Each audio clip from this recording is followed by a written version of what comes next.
Hello again, this is Brandon for the Changeville podcast once again. This week we have another interview that is part of our collaboration with the Samuel Proctor Oral History program at the University of Florida.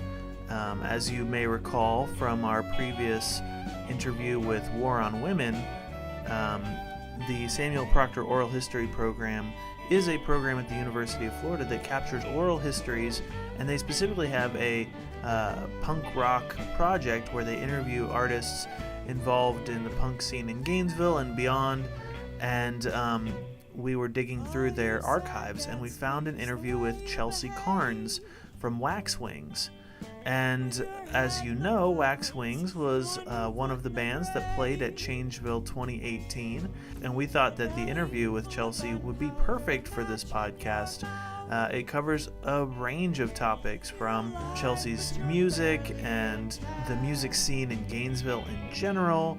She talks about a lot of the history of Gainesville's musical scenes, specifically being involved in the folk punk community and what that means. Chelsea talks about Dirty Fist, a band that she was in before Waxwings, and those of you who have been here long enough will probably remember Dirty Fist. I certainly do.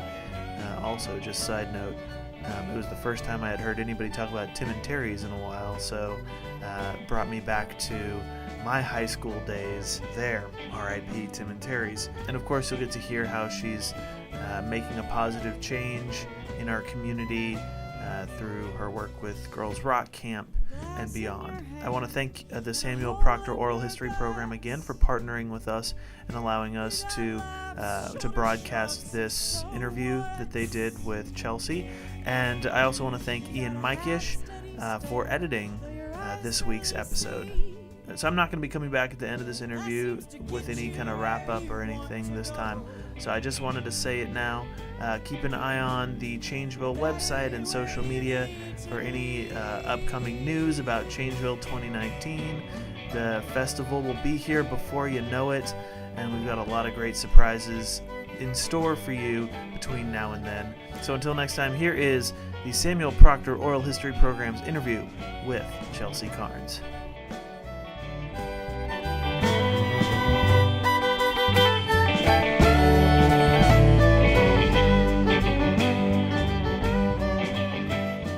So this is Ryan Morini with the Sam Proctor Oral History Program. It's December 26th, 2016, and I'm here in Gainesville with Chelsea Carnes.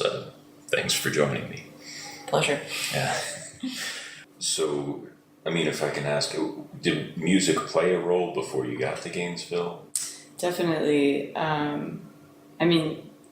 Music, if I'm talking about, my personal history, I can't really separate music from it, because one thing I'm really grateful to my parents for is that they did encourage me to play music as a kid. And so when I was really little, my older sister started taking piano lessons. I was probably like 5 or 6 years old, and I wanted to take guitar lessons. I wanted to take music lessons like my big sister, but I didn't want to play what she played. I wanted to do my own thing, and so I wanted to play guitar, but I was physically too little as a 5-year-old to hold a guitar. And so my parents, there's this one old woman in the neighborhood who was like probably the only musician in Interlochen, and she, outside of like the band program at the high school there, I guess, and she taught all the young Interlochen kids music lessons, like anyone who wanted to learn music. Like she was probably the only person who taught lessons in the town, as far as I know. She taught drum, electric guitar, piano. Like she knew how to play every instrument. She's probably in her 70s, she seemed really old at the time. I was really young, so maybe she wasn't that old, and she just seemed old to me, but I think she was pretty old. And so I wonder, as a woman of her era, how she even knew how to play those instruments. But she knew how to play everything, and we would have a recital once a year in the Interlochen Civic Building or whatever, and all the young country bumpkins she'd been teaching music to would go, and I would play my ukulele at the recital, and eventually, and so I did that off and on. I would kind of lose interest and then go back to her and lose interest, and then when I was big enough, I started taking guitar lessons, and my parents were supportive of that, and I took to the guitar really heavily and still really loved the guitar. When I started to get more into guitar, I started listening to more classic rock. I got into like Janis Joplin and also just like kind of female singer-songwriters, because I was also finding feminism in high school. Feminism and music were like really those two things, and finding them, you know, music had always been a track since I was very little, but music led me to places like the Civic Media Center, which, you know, used to be located in a different building closer to the university. And as soon as I could, you know, bike away downtown, like get away from my parents and have a bicycle and independence to go wherever I wanted in Gainesville, I would bike over to the Civic Media Center, to this bar called Tim and Terry's that doesn't exist anymore. So I would bike over to spaces like that for open mics or to see shows. So I would say like music and politics really kind of came together for me in high school. And then certainly thereafter, all the touring and traveling I did that was directly related to music was always indirectly related to like politics and the progressive left movement because of the spaces it would take me to. It's not just that, let's say, folk punk bands became kind of prominent and things like that, but I think also a lot of punks started to discover things they recognized as resonating with punk in other stuff, in old folk music, and started drawing it in more. Yeah.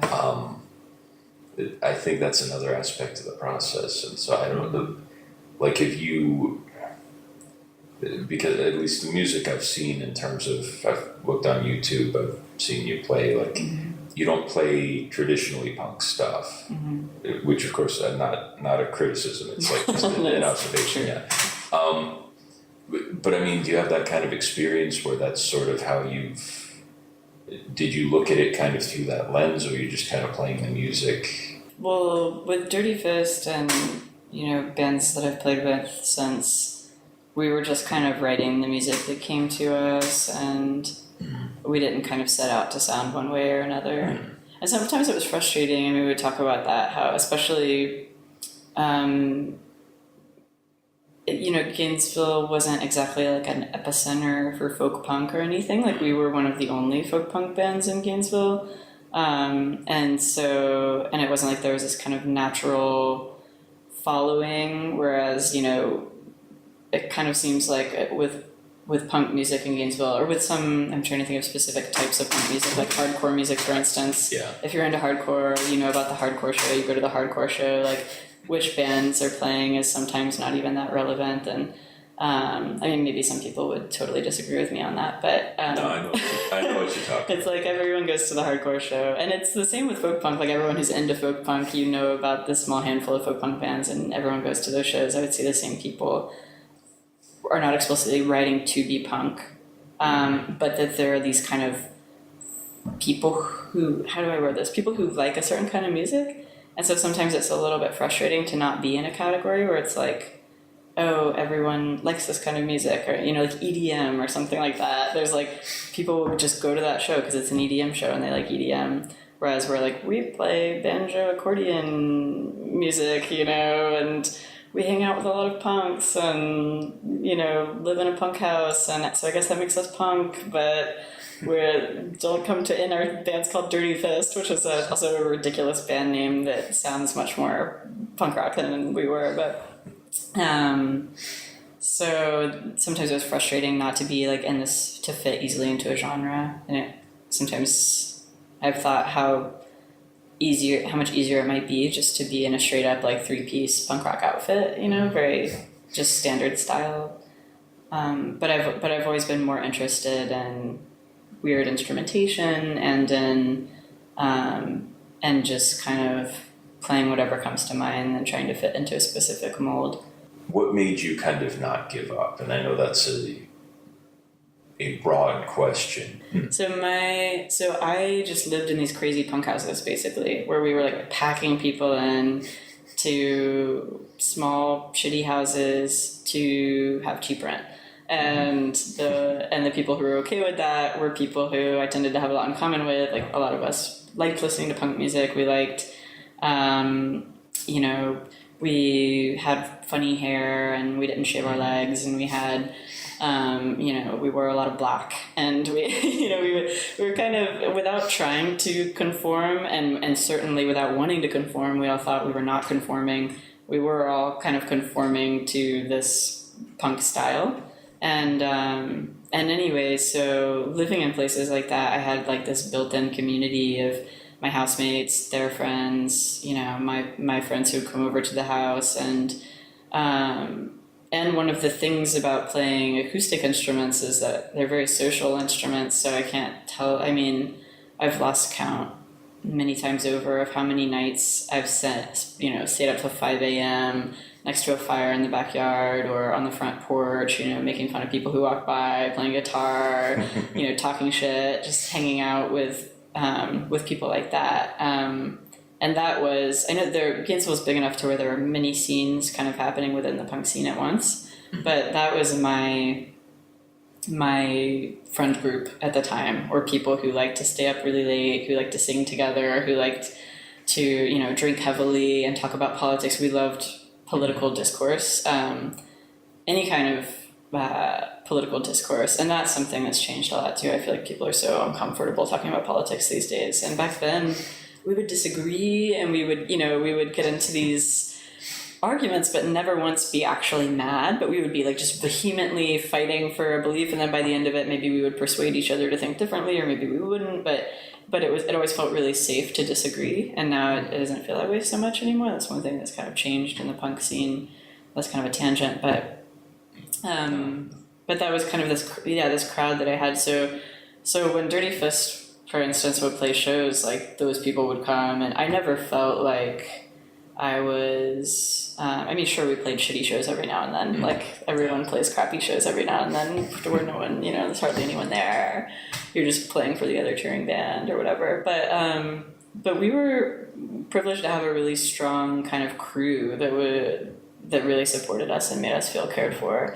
And even though it kind of sucked to be one of the only folk punk bands in town, because there wasn't like a community specifically about that kind of music, like some cities like Bloomington might have had, but it was also kind of awesome because every time a really great folk punk band came to town, we were the band that got asked to play with them. So we ended up playing like with all these musicians that I really admire, and because we were such a weird band, like 2 women, and then usually we had a fluctuating cast of characters. Like by the end of it, we were a 7 or 8 piece band. So like touring too, even though we were like this freak show kind of, that actually I think in some ways added to our appeal and got us into some kind of like crazy situations that we might not have experienced, like really good shows that we might not have experienced if we had just been like a typical punk ensemble.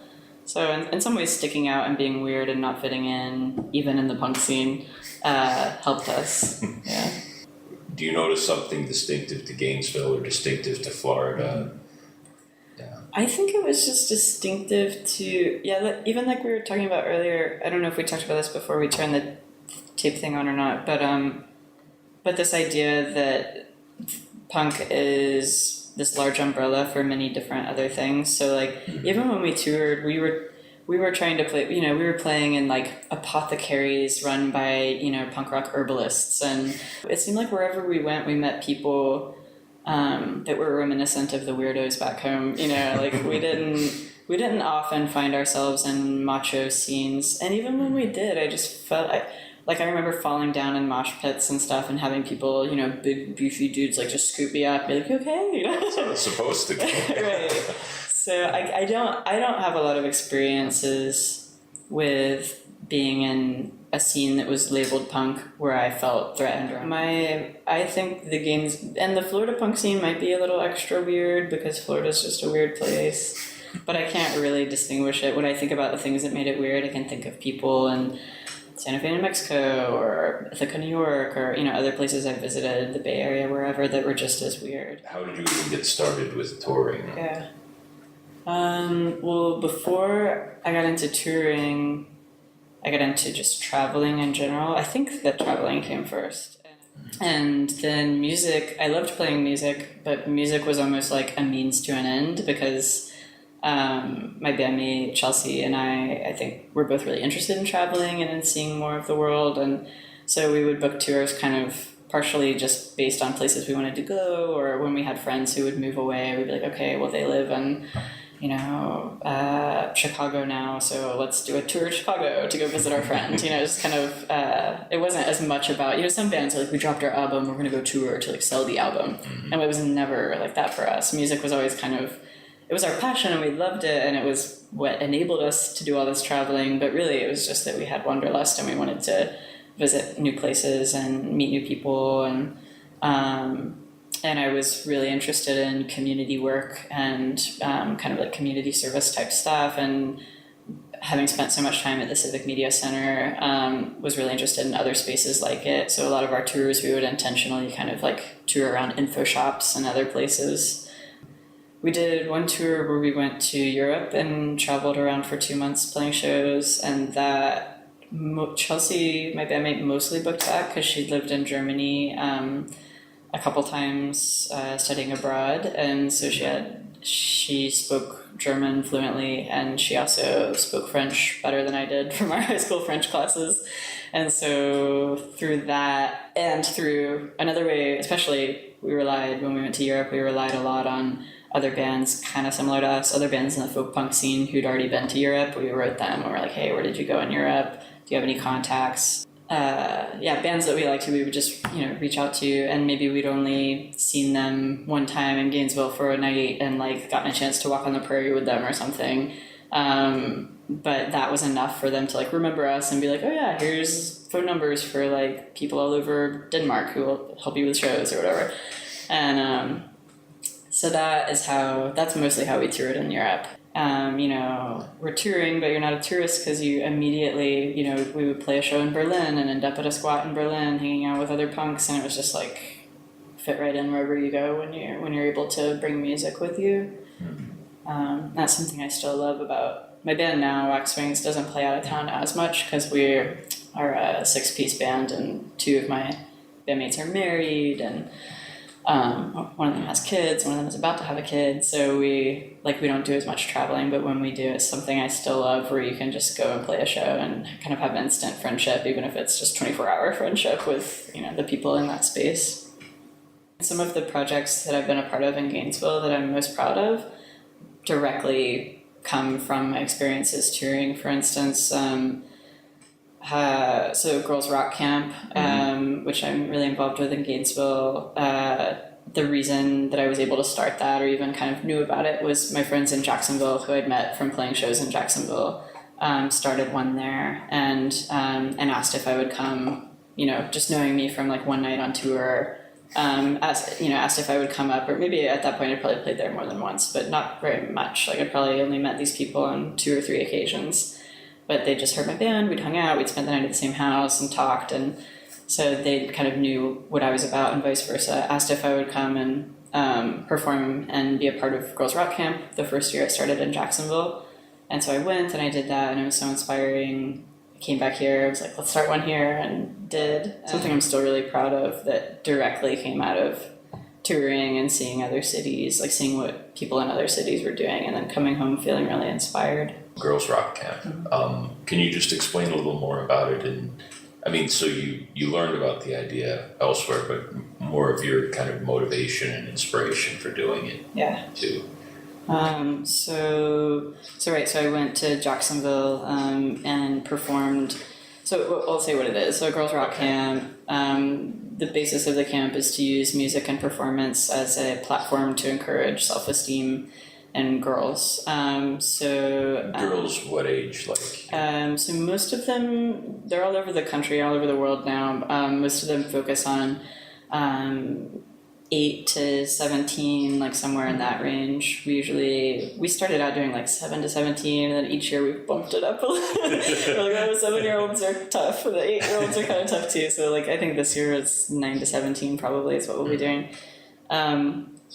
But so in our case, everyone does it a little differently in each town that has one, but it's a volunteer run, women and non-binary identified volunteer run camp.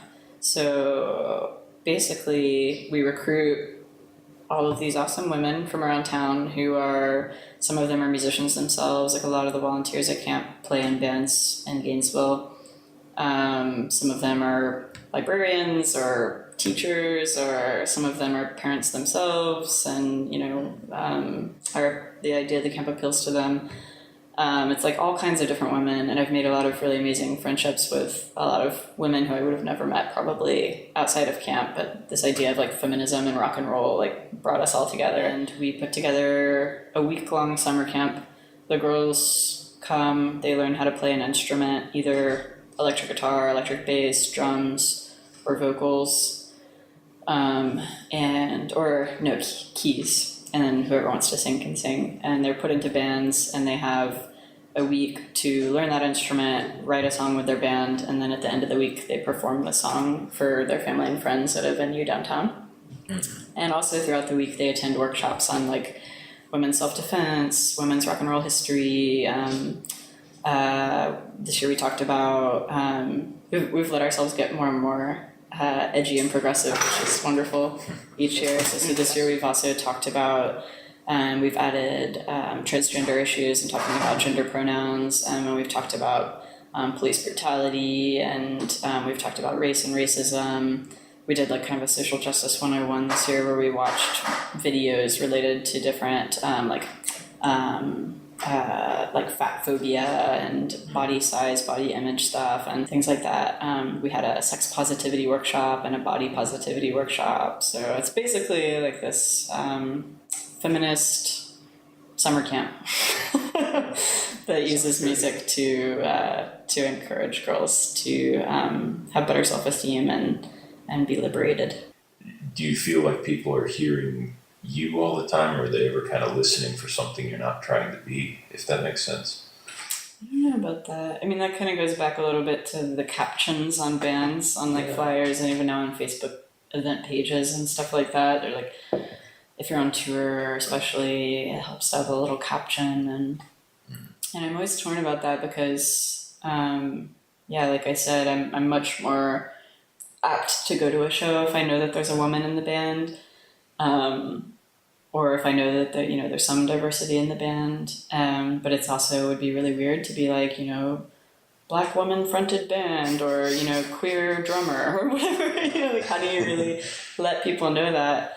But I mean, you were talking about how it used to be kind of a wonder if there was even a woman in the band, but it's the same. It's still like that. Like it's still.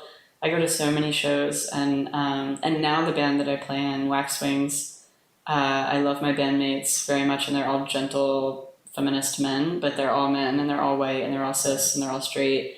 And so still frequently, even now, we play more kind of in the alt country scene with that band, and even then I'm frequently the only woman at a show. And when I book shows, I try to go to efforts to ask bands with women or with some representation outside of like white straight male to perform. And in that directory, the band directory I've been trying to create, I've been trying to make sure to include as many bands that are outside of the standard phenotype and gender or whatever, or race.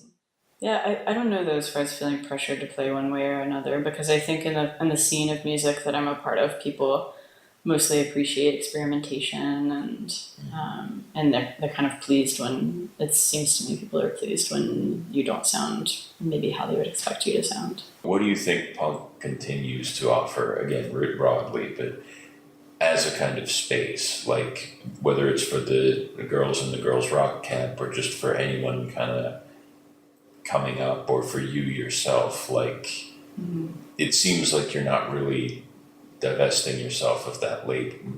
Well, probably everyone you ask will tell you something really different, but based on just my experiences, it's an opportunity to think critically about the world. Like when punk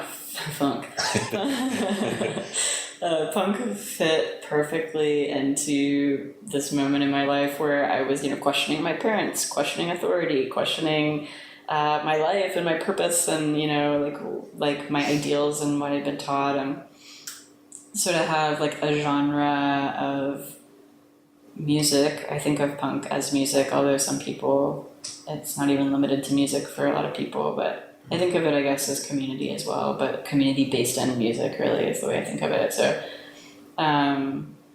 So to have access to that and to have like a culture, a counterculture that is questioning culture and that is questioning authority right along with you, can feel like a welcome home when you're, confused. And not just for a lot of us, found it in our teens when we were kind of going through that phase, but I come back to it again, like throughout my life, like the music, not necessarily like going back to live in a punk house again or anything like that, but